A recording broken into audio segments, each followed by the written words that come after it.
बमिखाल गुलिकांड को पूरीला 38 दिन एबे भी फेरार मुख्य अभियुक्त सहयोगी को गिरफ कला पुलिस।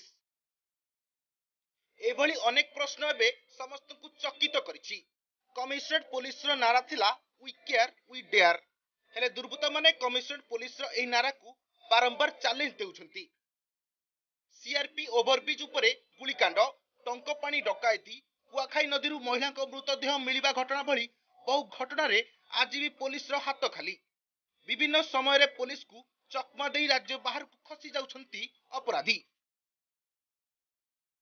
3 जण एक्यूज थिले आ से भितर दीपू जेना जे से अरेस्ट होइछि आ तारा 2 जण और सहयोगी अछंती तांको भी हम ट्रेस करिया पे उद्यम करूछु आ बहुत शीघ्र से भी धरा पड़िबे और तांकर वर्तमान पचराउचरा भी चलुछि आ भिन्न एंगल भी देखुछु जे कोन पई हेछि से फायरिंगटा आ से बंदूकटा कोठु आनले केमिति प्रोक्यूरमेंट हला के एथरे संश्लिष्ट अछंती सेटा भी देखुछु। अन्य 2 जण तांकर सहयोगी जणा पड़ला परे धरा पड़ला परे आहुर जणा पड़िबो तथ्य।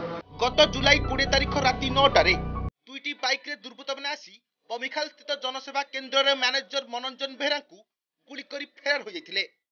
राज्यर विभिन्न स्थान रे पुलिस चढ़ाऊ करथिले सुधा सेमानकर कोनोसी सुराग पाइ नथिला। ते पुलिस रो कार्यानुष्ठान उपरे एबे संदेह सृष्टि होउची।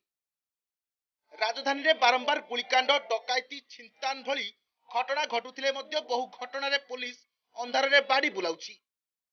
भुवनेश्वर एबे अपराधींक पालटिची सेफ सिटी।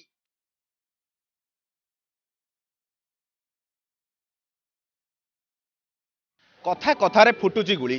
कमिशनरेट पुलिस को गोटे पर गोटे अपराधी देउछंती चैलेंज। तेबे चैलेंज को केते सामना करिवो कमिशनरेट पुलिस ता आगामी दिन जना पड़िबो।